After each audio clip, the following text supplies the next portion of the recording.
have you here. We will get started very soon with our session on how careers happen, the first generation experience. My name is Denise Felder, and I use she, her pronouns. And I am part of the first generation steering committee and a member and a room host for this breakout session. As a reminder, today's session will be recorded, and materials and recordings are posted on the First Gen Institute website following the conclusion of the conference. If you have any technology concerns during this session, you can chat with our tech host, Shar Voigt. You can also put your questions or any comments that you have for our presenters in the chat, and we will respond to them later on in this session. We'll start out today's discussion with a brief overview of some of the data on undergraduate and graduate student career and work pathways. Then we'll hear from our first generation panelists. We'll also reserve some time at the end of our session for discussion and questions. So go ahead and put your questions and comments in the chat, and we'll respond to those during that discussion time.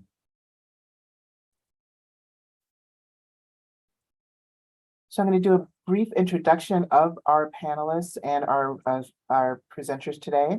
So again, I'm Denise Felder. I'm the Associate Director for Career Services at the College of Education and Human Development. We also have with us Rian Williams, the Program Facilitator at the Graduate School for University of Minnesota, and Minerva Munoz, who is the TRIO SSS Program Director.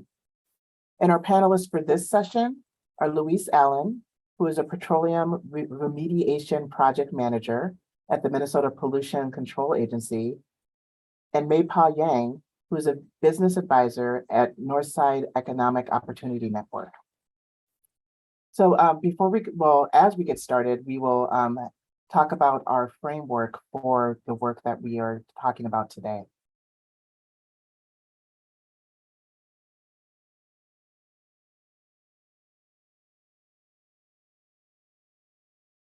You are on mute. Sorry about that. Thank you.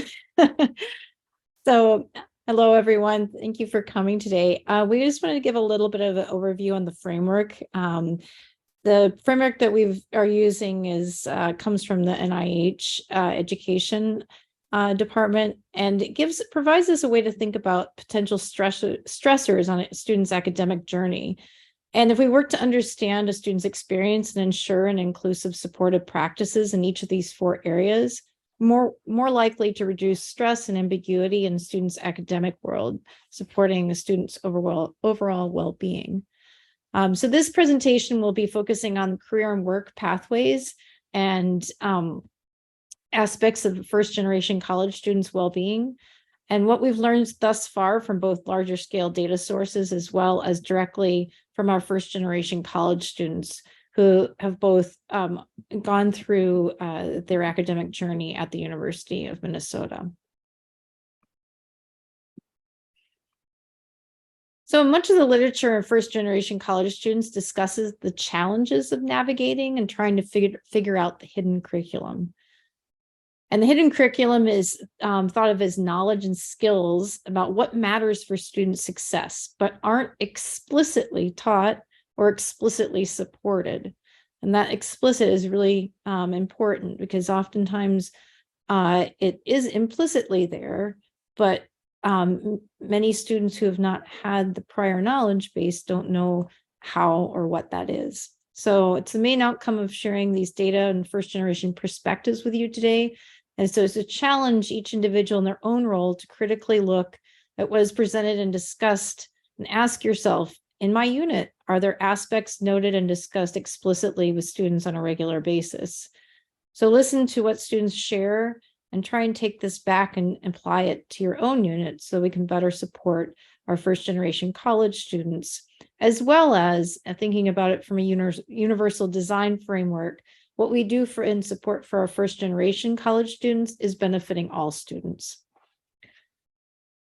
So with that, I'm going to turn it over to Denise to talk a little bit about the undergraduate first generation college students. Yes, thank you. So I am putting in the chat, a link to this document, which is career readiness data and resources regarding our first generation undergraduate students. So this data comes from the University of Minnesota's post-graduation survey for the class of 2021. And it shows that first generation students are more likely to go right into the workforce after earning their bachelor's degree than the rest of our students. Continuing generation students, they have a slightly higher rate of going into graduate school and into professional programs right after graduation. And this data lines up with national data showing that 36% of first generation college students did not expect to earn a graduate degree.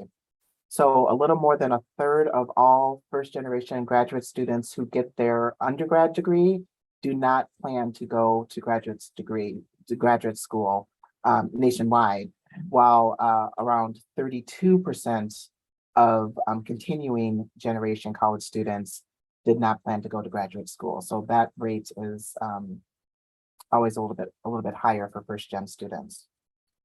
We also know that nationally and in Minnesota, first generation students have lower economic earnings than their peers across their career journeys.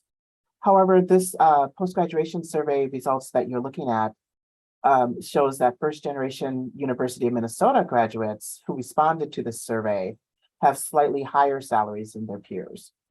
So there are two reasons for the results that you're looking at.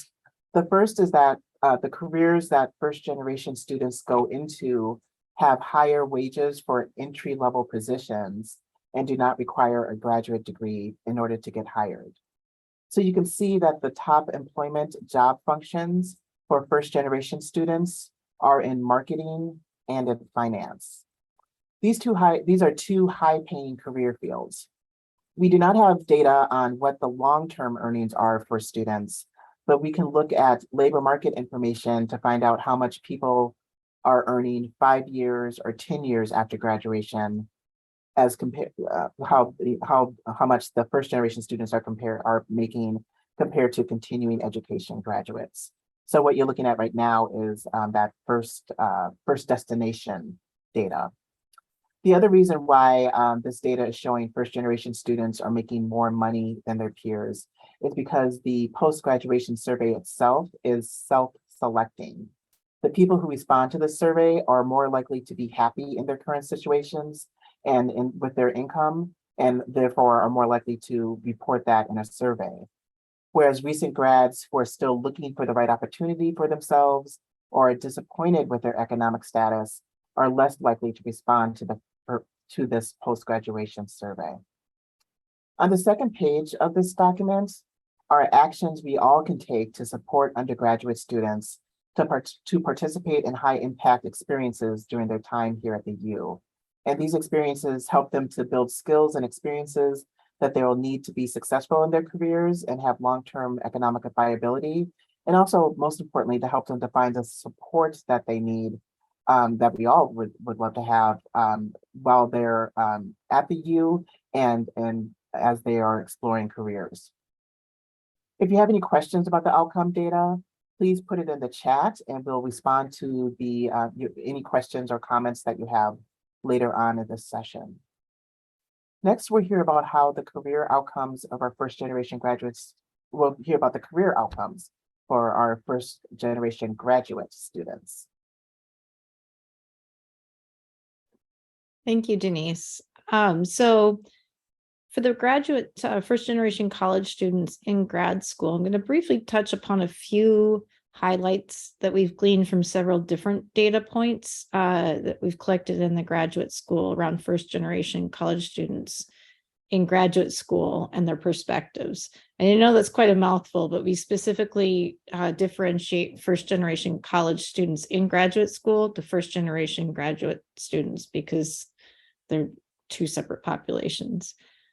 So we're looking through these data points at first generation college students' thoughts and needs in terms of career and professional development.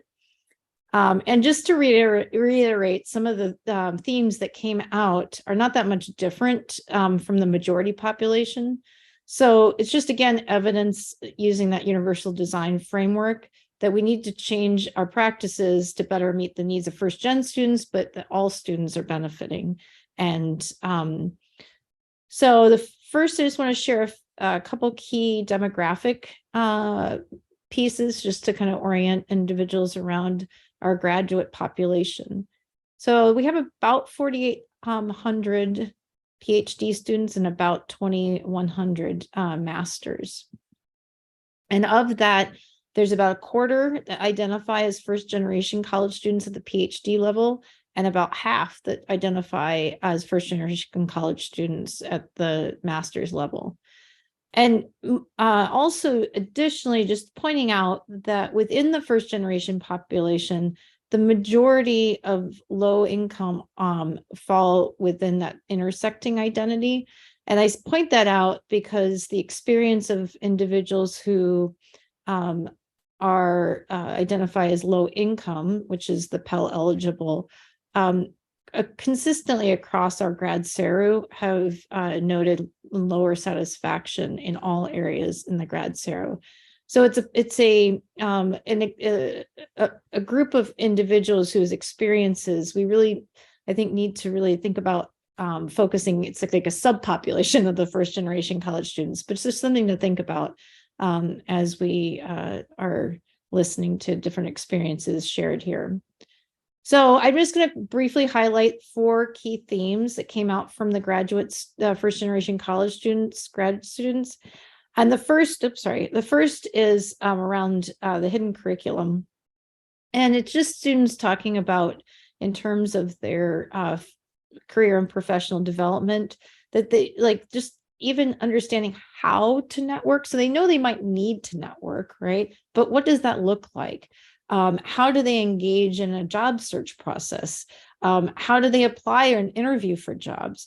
So there, these again, oftentimes implicitly told ways of doing these, but not explicitly given, like the student said, a timeline or a kind of how to, or guidance along a pathway to do these things. The second theme that came out was in relation to this too, was the nurturing relationships. As the student noted, relationships matter. And more specifically, students said they matter in terms of intentional connections to alumni. And we heard that from our panelists in the previous session, really emphasizing that they knew that they wanted to, connect with individuals or alumni in the field, but how to do that and having those explicit connections made for them would have been really beneficial. And similarly, the students within our data, they asked for access, for example, to stories from alumni and their careers or networking opportunities. So setting us up with one-on-one introductions, more opportunities to hear from people who've gone through non-academic careers.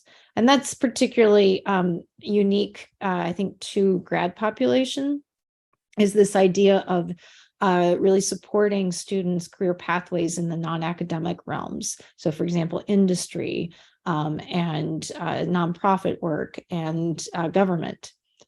Okay, so that leads then to kind of this bigger theme. I want to say bigger. It cuts across quite a few different aspects of a first generation college student's experience, and that's connecting to funding and financial needs. As a couple of the students mentioned in the previous, just about how their experiences involve, going to school, having multiple roles in both jobs, family life. So really thinking about how you can connect students to needed funding sources that can maybe mitigate some of these other responsibilities that they're trying to navigate at the same time. And so first generation college students are much more likely to experience homelessness, food insecurity, financial hardship than other students. That comes from our grad seru findings. And so what does that mean in terms of the support? It means like connecting them directly to funding sources. walking through the process of applying for a grant or applying for a fellowship. What are the needed components as well as what's expected within those? And then the last theme that ties in a lot of these together is this idea of valuing and supporting all career pathways. And again, this is particularly salient for our PhD students, where there's this feeling of always needing to go to a faculty position, and that's more prevalent in some fields than others. But students are just asking for more awareness and connections to non-academic careers, both with alumni and just valuing the career pathway that they've chosen. And with that, we'll turn it over to Minerva. Thank you. Thank you, Rhiannon. Hi, everyone. My name is Minerva Munoz. Again, I direct the TRIO Student Support Services Program, and I have the privilege of introducing and holding some space for two amazing one TRIO SSS and Upward Bound alumni, and another student who graduated from the U, a twice graduate and getting his master's degree as well. And so today we have Maypa Yang joining us. Maypa is a current business advisor at the Northside Economic Opportunity Network, and Luis Allen, who is currently a petroleum remediation project manager at the Minnesota Pollution. I don't know why I keep wanting to say population, Minnesota Pollution Control Agency. Today we have just a few questions to talk through your experiences as students here around the career supports that were or were not provided to you. And then, a couple or at least one question that's around how things have translated down to you as first-gen professional. So the first question we have today is about your current work situation and career. And so when you think back to your experiences as a student, what career professional development support did you receive as a first-generation college student?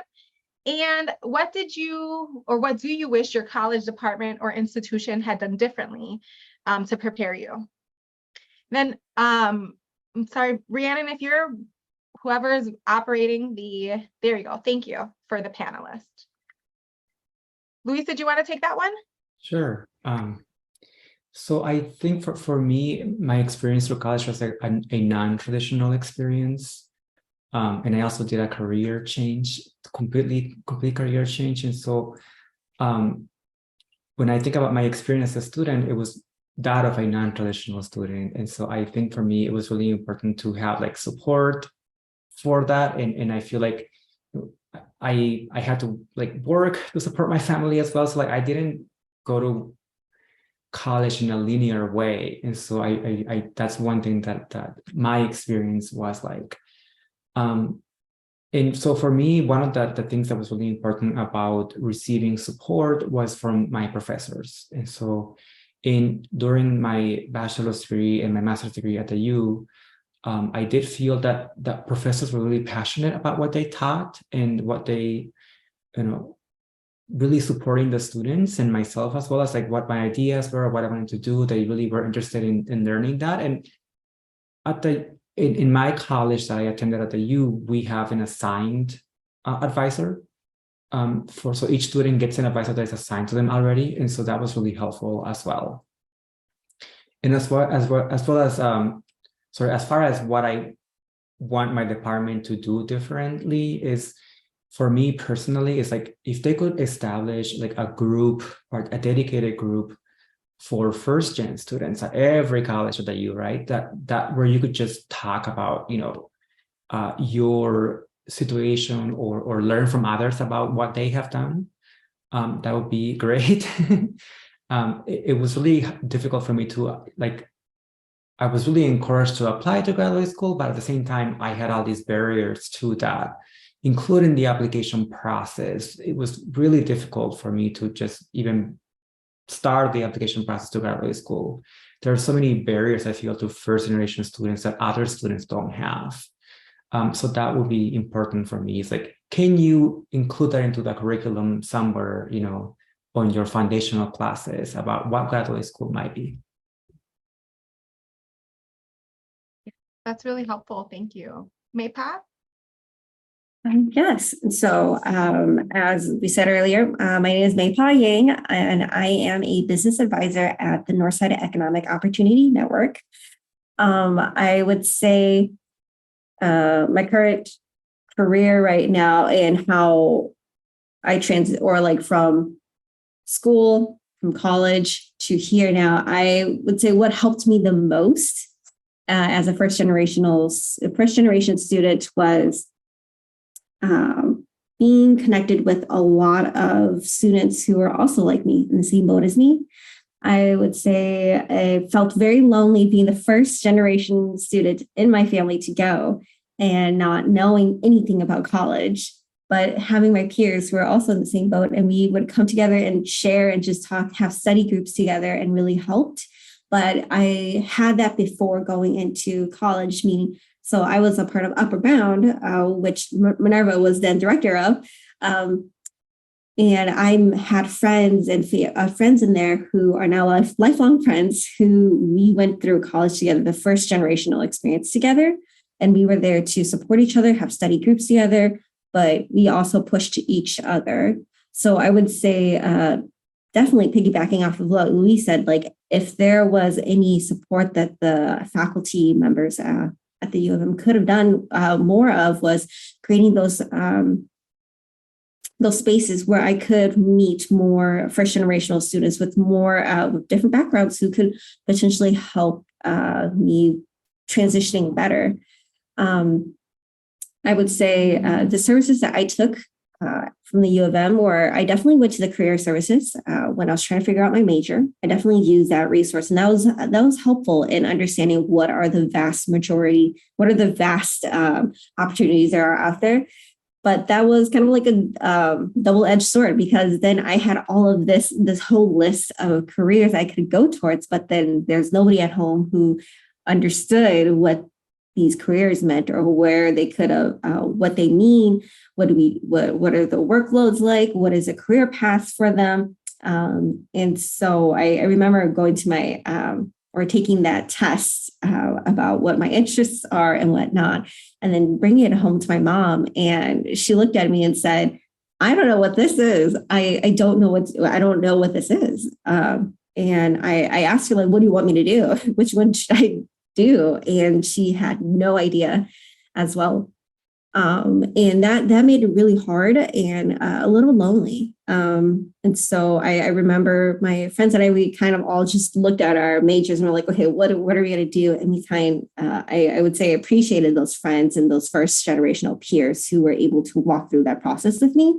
Though it wasn't easy, it didn't feel lonely. And let me see here. I think there was definitely a disconnect with like my interest in like what I can do with future jobs too. So I think I didn't realize that what my interests were could definitely be a job.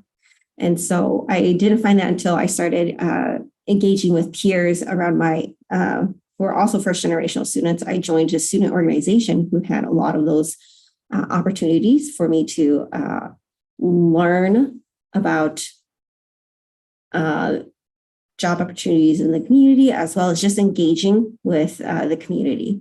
And so from that, I kind of realized, oh, I want to go into nonprofit. I want to do this kind of work.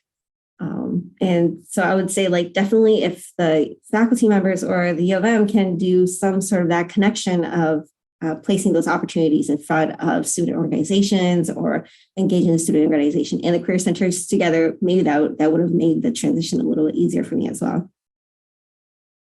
May Pat, before we move to the next question, you talked, robustly about a group of the connectedness with other peers and like going through the discovery process together, a little informal mentorship. But you also talked about these people being folks that you had already cultivated. I'm curious if throughout that process, like, did you take in new people?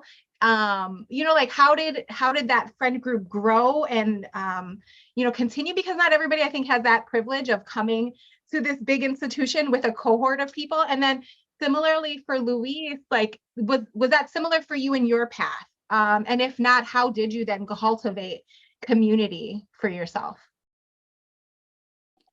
Either one. Yeah, definitely. Again, I am very fortunate that I came in with already a group who were already in the same boat as I was, but I definitely had this want for growing my community. And so I joined a lot of student groups. I joined the Hmong Minnesota Student Association. And I wish I would have also joined the LGBT group there as well too, because then I think that would have strengthened my community a bit more. Though a few of them didn't really understand, because they weren't first generation, but they understood on a cultural aspect of what I needed in a community, as well as exploring and my personality as well as my interests. Thank you. It was similar for me too. For me, graduate school felt like being in a family setting almost, because all the graduate students get offices together. Like you have 4 students in the same office, for example, and then you get to know them.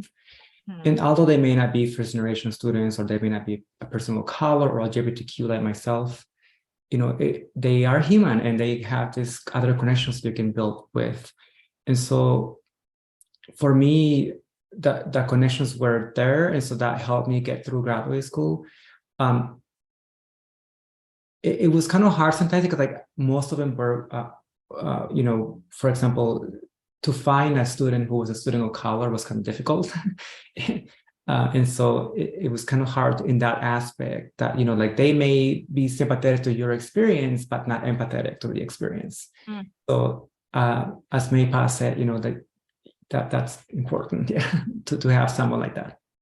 Yeah, I think, and that's important to name, Justin, that it seems like the absence of a formal student space that was focused on first gen meant that you had to look at your other identities and try to find belongingness there and kind of pick at from that, right? The intersections of first genness wherever it made sense. Yeah.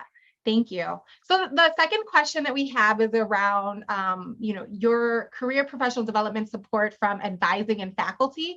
And when we think about advising and faculty, we're also thinking about other entities across campus that are staff who are supporting you, right? And so feel free to name those as well. So what would you like to say to your advisors or faculty about your experience in terms of career and professional development? What did you get from your advisors and faculty that was most helpful to you in terms of your career and professional development? And what did you want or need from your advisors or faculty that you did not get? So feel free to answer all of those or one of those, whatever feels natural to you. Oh, sorry, do you want to go first, Maypa? No, you can go, Louise. For me, my college experience started kind of like a feeling of not belonging. So I'm an older student than most students. So I was interested in the social aspect of that. I was not interested in that. I was just focused on my studies mostly. Unfortunately, when I started feeling like I belong, unfortunately, it took a huge episodic moment where Mr. George Floyd was killed, and unfortunately, that's when people in power woke up or started to wake up, and they realized that we needed those resources at the university as well. And it's like that's when I started to feel like I started to belong, because then people started talking about, hey, Louise, how do you feel you belong here? What can we do to help you? Or what can we do? What resources do you need as a person of color or as an LGBTQ person? And they opened it up for conversation. And so that, that very powerful, unfortunate moment, had this other outcome as well. But then also it was like, I did receive a lot of support in my career through that as well, because they start opening up opportunities. So for example, my advisor encouraged me to attend all these conferences or personal development or professional development situations, and there was money for that, and they pay for that. And I think that came out of this understanding or new understanding of the need that we had. And so I was able to sign up for these conferences or personal development or professional development career events, and not having to pay that myself, was one really good thing that I had. something that I did not get that I wanted to is, my advisor is also a first generation student, but I didn't really feel like I heard from that experience, and that would have been really helpful, not just for me, but also for others to hear more about how they navigated school or how they navigated a first generation experience situation. That would have been really helpful for me as well. Yeah, and just like the structural changes that need to happen for first-gen students to be able to succeed are something that, I do feel that it's making progress or it's starting up. And so just for me, it is important to make sure that we continue on that. Thank you. Yes, absolutely. The structural changes are definitely something I think that's on the mind of many administrators as we really are looking to amplify, I think, and elevate first genness across campus. Thank you. Maypa? Yes. So to answer this question, I would say to the advisors and the faculties who supported me through my whole career and college career and helped me navigate the spaces, I want to thank them all so much because without them, as a first generational student, I didn't know what to do. I didn't know how to navigate these spaces. And so definitely having the advisors and the faculty of color who I identified with me and also understood where I was coming from, having them navigate those spaces or for me, or even helping me understand those spaces gave me a lot of confidence. I would say what was most helpful was having a safe space for me to have honest conversations with them. Because at the time of going to school, I had worked, I have work as well, but I also had internships that had to take time into my day, as well as familial responsibilities. I had a little brother that I had to drop off at school every morning before I came to school. And so without those professors or faculty members or advisors, without them creating that safe space for me to talk about my hardship, I don't think I would have ever shared any of them. I don't think I would have had I think I would have had a really hard time because those things are like embarrassing.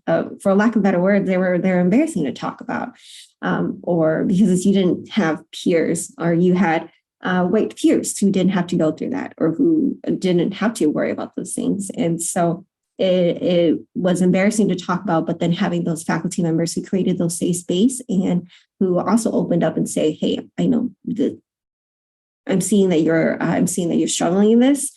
I don't know what's going on, but I want to help. And having that extended hand just opened so many doors for me to find the help that I needed, to find the resources that I needed. I would say what I didn't get were I did also have a lot of professors who weren't lenient on that, who weren't understanding of life situations, and who also just assumed that I was just lazy and assumed that I didn't have, that I should have capacity, or assume that as a student, I should know how to do some of these things. And the honest truth is I didn't have family members who've gone to college who understood how to fill out a application, who didn't understand how to write a proper paper in MLA format, double spaced or single spaced. And I had to learn all those myself. And so when I turned in work, or when I came into class late, or when I asked a quote unquote stupid question, it was kind of pushed aside or like looked at weird, or even felt, I would say I felt a little singled out, of like, why don't you know this? Like, you should know this. And so I would say to those faculty members, to prevent further first generation students to have the same experience that I did, please don't assume that don't assume anything. I think that would have helped the most. Thank you. Okay, let's move on to the third question, because I think that might also lead into or continue to pull on the threads of this last question. Because thinking about like what was missing from your college journey, right? Now you're professionals out in the world doing the thing. And so really thinking about your first gen identity in the workplace, how do you feel being first gen has affected your transition? Right. So like all the things you learned or didn't learn as a student here, and now you're there, also expected, or maybe some assumptions around what you know or don't know. How did your major or field prepare you for the world of work? What seemed hidden, unclear, or confusing about the workplace? And lastly, what would you tell a first gen person first entering your career area if they were entering? So again, there's a robustness of questions there. Answer the ones that feel strong to you. Okay, I can go first. I'll just try to take it straight down the line here. I would say first generation student, as a first generation student, it was also like my first time in a nonprofit field.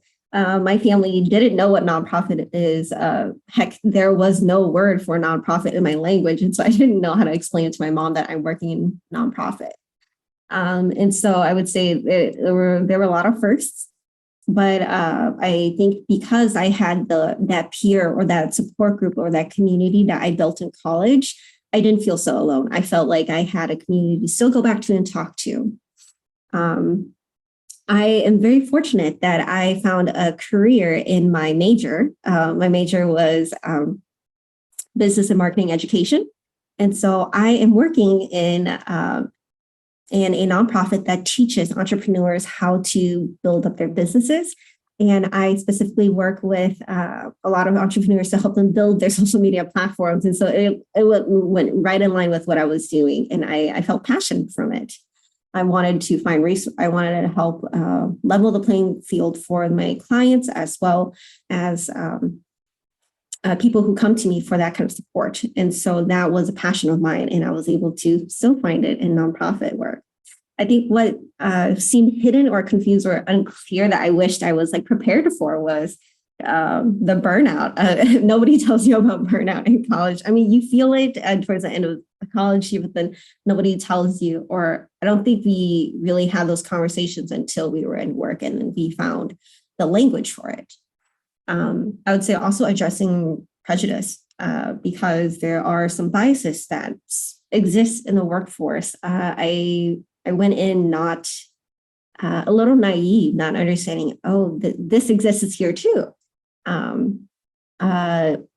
Knowing that it was always there, but then not knowing how to address it, not knowing how to have conversations about it, not knowing how to have those uncomfortable confrontations about those things was a little hard for me. But again, having that community of that support group helped me with like bouncing off ideas to figure out how do we best approach this? How would you do it to those peers? The first gen entering the career field, I would say definitely find your support system because you may not find your support system at work, but if you do, that's amazing. That's great. But if you don't, I would say building your support circle outside of work so that you always have a safe space to go to if things at work aren't that well, or things aren't going well at work, that you still have a safe space to go to build community, to build relationships, as well as to build solidarity in each other. So, yeah. That solidarity is key. So yes, I would definitely echo that for other first-gen folks going into the workforce, is find people that you can commune with and laugh about it with or process it with. So take it away, Louise. Sorry about that. Thank you, Minerva. Thank you, Maypa. I really identify with your experience as well. For me, one of the things about that transition from being in college to being in the workplace was that connection. So like I felt like as a first generation student, I didn't have these organic connections or networks that happened outside of college into the workplace. And other students who may not be first generation students, who have had parents who went to college, I feel like some of them had these like connections to their parents or connections to friends of their parents that they can go to for help, or just networking opportunities for a job. And so for me, I feel like I had to like kind of like carve that myself. So what I ended up doing was just going to faculty members who had collaborated with the industry or the government sector, and just ask them, hey, who can I talk to? Who can I talk to about your career or getting a job? And so just doing that for me was really important to get those connections in a way that wasn't organic, but still was very helpful as a first generation student.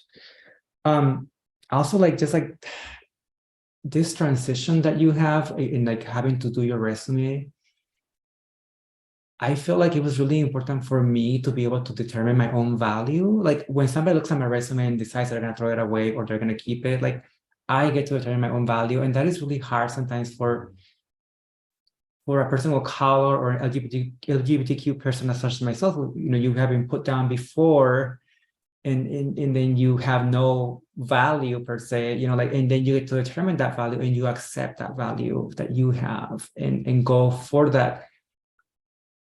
And that kind of like gives me confidence to look for a job, or to like, when I get a rejection letter from this job that I applied for that I really wanted, it's like, I get to determine my own value anyway.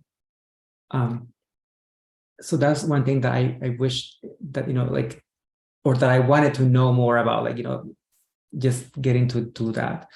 As far as how my major prepared me for the work, I really leaned into the career services program that we had in my college. They had like mock interviews, they had career resources that help you. And so I really did take advantage of that.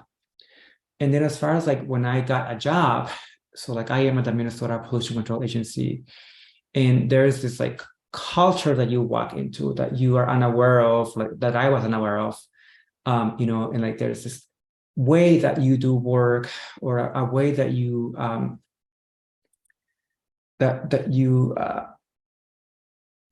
react or to a situation at work, and there's this, it is predetermined by the existing culture or the establishment culture, and like how to navigate that is, could be a problem. And so for me, what I would like you to know as a student, if you are a student, a first generation student, is that, you can just hopefully be able to reach out, just like Maypa said, right, to a network of people who can help you with that.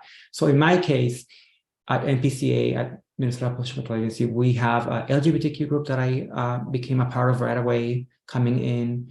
There were people of color that I went to right away that helped me navigate this new culture that I was a part of. And through them, I learned about, what goes well for us and what doesn't go well for us. And how can we navigate those problems and still be successful at work. So with that, that concludes our specific questions. Wait, really? Yeah, it concludes our questions. But leaving it open to the panel, if there's other things that you want to add about your career journey, and to the guests in the space, if there are any questions, feel free to drop them in the chat. Any final thoughts or things left unsaid?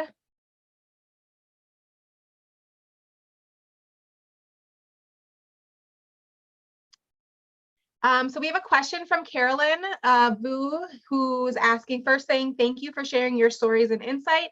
Did either of you experience being stuck and unmotivated or hopeless about picking a major or finishing college? And what helped you through that personally and resource-wise? I can definitely speak on this. Yes, totally. I definitely felt, I think my whole college experience, I felt stuck, and I felt stuck and unmotivated when I was trying to find my major. I didn't know where to go. I think I just wanted there to be like a broader major that I can go into and then like find out later in life. And so that's why I thought maybe I can try to go into business. Eventually I did find my little niche, but I would say I definitely felt hopeless there. If I'm being honest, I almost didn't finish college on time because I had so much stress of like just personal life, home life, as well as trying to navigate what happens after college. That was very scary for me. And so I felt very hopeless finishing college.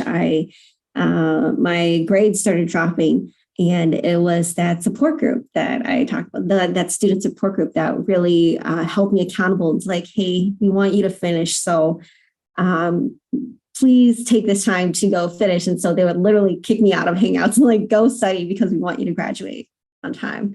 And they were there to support me every step of the way. I would say what also helped me was having a really honest conversation with my advisor and saying, I am struggling.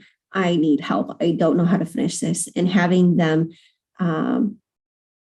help with moving my schedule around, help with moving things around and moving classes around that I may not need, and helping me with lightening my load for the last semester of college. And so that really helped me a lot with having an honest conversation. But then in order to have that honest conversation, that advisor had to be really, really open and very creating that safe space for me. And so I appreciated that advisor for doing that.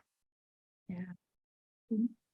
Thank you. Thank you, Mipa. Yeah, so for me, I like I said, I was a non-traditional student, so it took me a long time before I actually went to college after graduating high school. So for me personally, I felt really stuck. I felt like there was this huge barrier to overcome my first generation immigrant problems. Like my mom didn't finish middle school, my dad didn't finish elementary school, and he passed away a year after we came here to the United States from Mexico.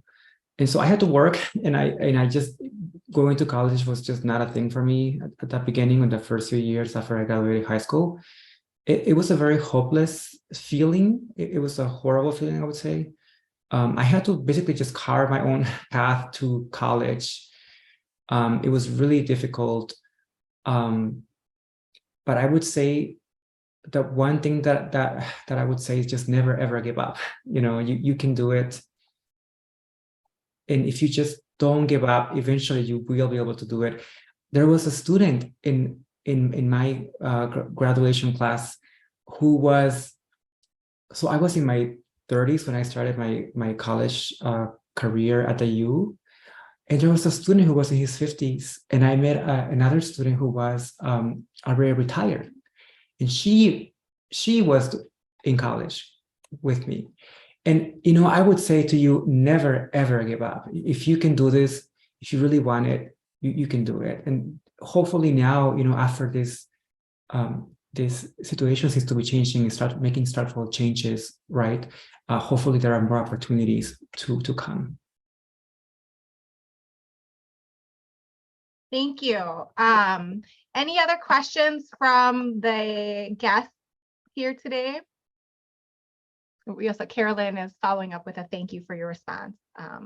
Luis, it's incredibly inspiring to hear your stories. And Maypa, both of you. She said both of you, I didn't make that up.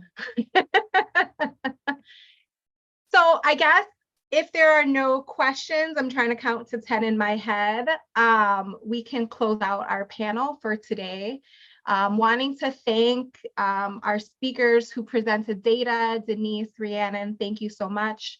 Maypa, Luis, for vulnerably sharing your story and helping us grow as a campus around our services and our, you know, building our awareness of where our gaps are still, right? And so I think like to name that what I heard from your stories too is a very intersectional story, not just a story of first gen, a story of a lot of other identities that were influencing and also I think supporting you in some ways where you were able to piece belongingness together. And so hopefully our goal would be to create less spaces where students have to piece it together and where we're intentionally building spaces that help those connections happen naturally, with a little less pain along the way. Thank you so much, everyone. I think we have the last thing to do is a closing with Roshni. I know that there is a link to that back in the website. So please go back to the website and go to the closing session. Have a good day, everyone.